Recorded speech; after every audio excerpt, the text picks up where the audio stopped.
And there's such a sense, I think, in my vast career, you know, but that you have to be in control as an actor, and that if you don't know absolutely what's going to happen, then you can't actually mark the journey. And what I sort of discovered is that it's a really great way to work in that chaotic environment, because you can often reach for things and not quite get them, and it's often in the grasping for something that a magical moment is produced. You don't have to get there. Do you know what I mean? I do. I mean, it's so difficult auditioning. I mean, that's generally what auditioning can be, is that you've got a casting director saying, oh, I love you, oh, I really love you, and then you're meant to burst into tears.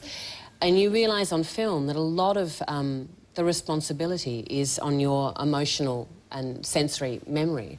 Whereas in the theatre, if you don't have that sort of elastic chemical connection with the other actors, the audience feels it. Can you do tears? Is that the next? Can I do tears? Well, Jeffrey told me that you just turn up stage and pluck a nostril hair. But that's a little bit difficult in the close-up. You feel, you probably see the... Yes. I don't know. I mean, I think I'm like any human being. If someone said, be funny, or laugh, or make me, you know, cry, I mean, that's not great direction either. I mean, I think a good director allows... Often I find, too, that when scripts are written for a studio executive, it said she bursts into tears, which frankly is written so often with female characters you wouldn't want to know. They cry all the way through the movie and then rub the hero's knee so many times.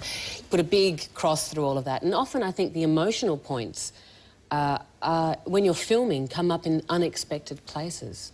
So that's not always where the writer or the studio executive envisions, you know, it to be. You mentioned Jeffrey. I want to go back to your first major stage performance, which was Oleanna. The director, Michael Gow, at one point during the rehearsals threatened to sack you, which was actually a great lesson for you in connecting with your character. What happened then? I think I was imposing my own politics on the play.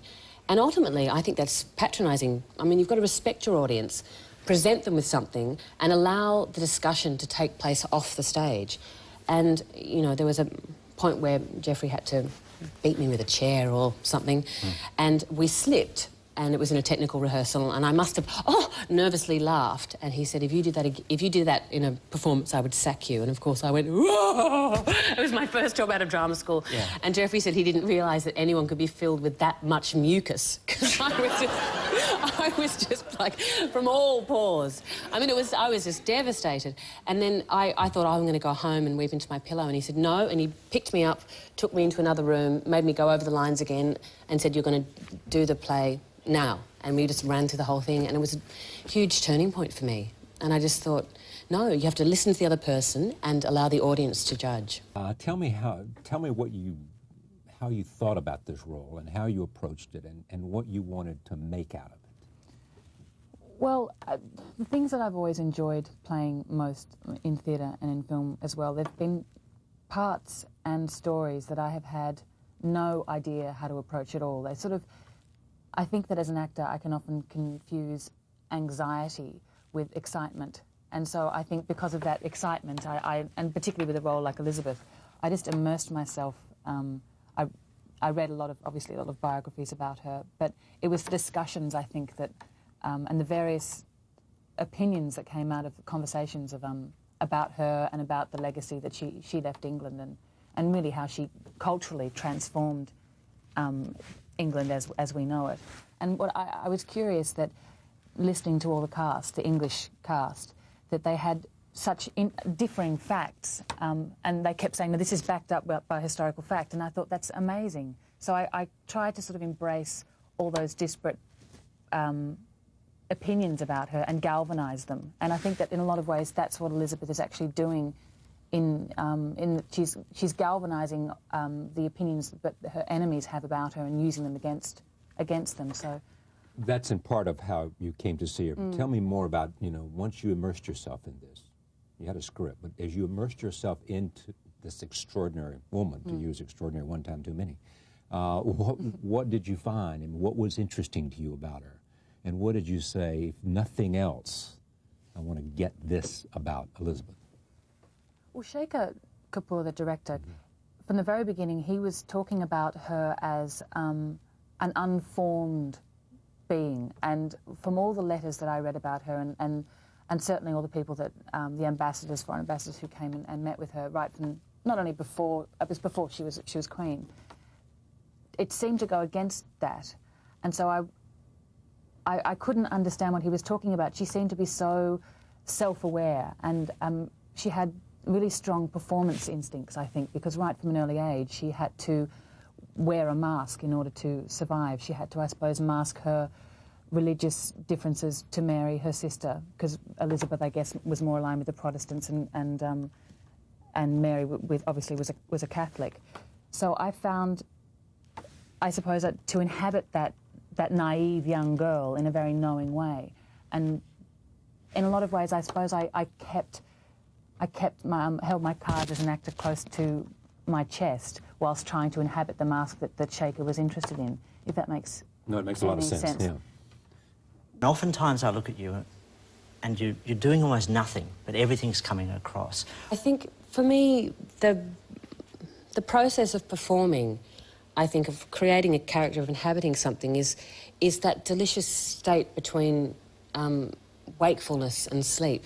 You know, when you're waking up in the morning and you can hear the sounds outside, you know, your sphere of focus is beginning to change, but you're still kind of half asleep in the dream that you're in. And I think probably I had a kind of a fearlessness doing Elizabeth. I had nothing. I thought it was going to be the end of my career. I remember I did a film called Pushing Tim with John Cusack straight after, and I said to him, look, I've just done this film called Elizabeth, and I'm never going to work again, and they want me to do all this publicity. What do I do? And he said, look, just don't be one of these actors who is aggressive towards the media. I love you guys. And you know, just do what you need to do, because it's, you know, if it's bad, just wear it. And why did you think that would be the end of your career? I don't know. I think I had this whole thing that Glenda Jackson had played it, Betty Davis had played it, and here was this young Australian nobody coming to take on the great monarch of English history, which had completely transformed what the English perceived to be their culture, even today. There are a few roles that are more interesting to undertake, because the life is so full of largeness. It's so dense and so rich. I mean, it's a gift of a role for an actor, and particularly this journey in this particular fantasy of Elizabeth, in that the bookends of the film are so extreme. So the arc of the journey that you get to map out as an actor is I mean, that is really rare, the journey that she goes on. I think a lot of roles, actually, you shift from A to A.5, you know, A+, you don't actually get to go to Z. It's incremental. So, so, I mean, that was really important to me, and because we were working in quite a chaotic way, and there were a lot of...